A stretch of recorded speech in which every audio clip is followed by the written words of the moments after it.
بسم اللہ الرحمن الرحیم۔ عاشق رسول حضرت بلال حبشی رضی اللہ تعالیٰ عنہ مشہور صحابی ہیں۔ شروع میں کافر کے غلام تھے، اسلام لے آئے،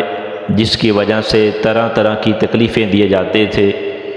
امیہ بن خلف جو مسلمانوں کا سخت دشمن تھا، ان کو سخت گرمی میں دوپہر کے وقت تپتی ہوئی ریت پر سیدھا لٹا کر ان کے سینے پر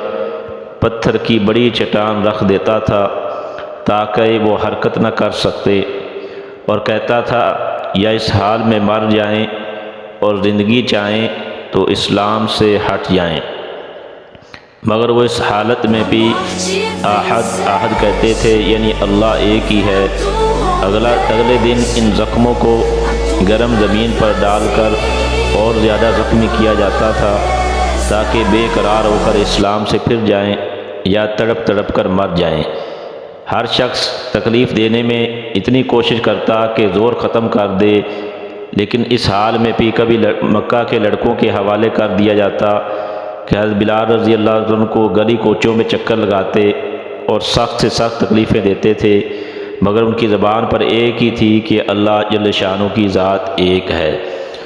ان کے جسم کو گرم زمین پر لٹا کر ابو جہل، امیہ بن خلف اور مکہ کا ہر سردار جو تھا وہ اتنی زور سے کوڑے مارتے تھے کہ کسی طرح حضرت بلال اپنے مشن سے پیچھے ہٹ جائیں اور اس نبی کا ساتھ چھوڑ دیں اور بتوں کی عبادت کرنے لگے۔ لیکن حضرت بلال رضی اللہ تعالیٰ نے ساری زندگی تکلیفیں برداشت کی، تو حضرت ابوبکر صدیق رضی اللہ تعالیٰ نے جب ان کی اس حالت کو دیکھا تو حضرت بلال رضی اللہ تعالیٰ کو خرید کر آزاد فرمایا۔ تو حضرت بلال رضی اللہ تعالیٰ نے جو اللہ کے رستے میں اور اللہ کے نبی صلی اللہ علیہ وسلم کی دین کی خاطر تکالیف کو برداشت کیا تھا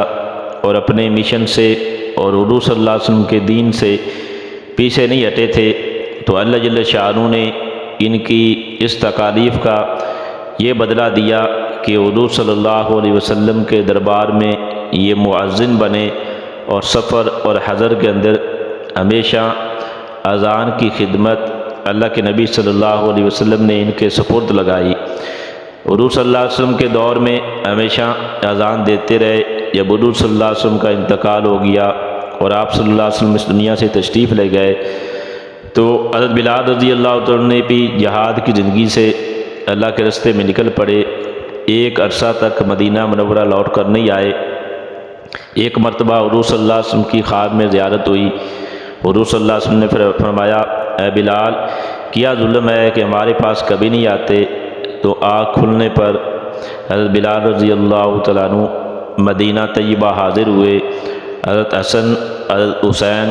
رضی اللہ تعالیٰ عنہما نے اذان کی فرمائش کی۔ لاڈلوں کی فرمائش ایسی نہیں تھی کہ انکار کی گنجائش ہوتی۔ اذان کہنا شروع کی اور مدینہ طیبہ میں حضور صلی اللہ علیہ وسلم کے زمانے کی اذان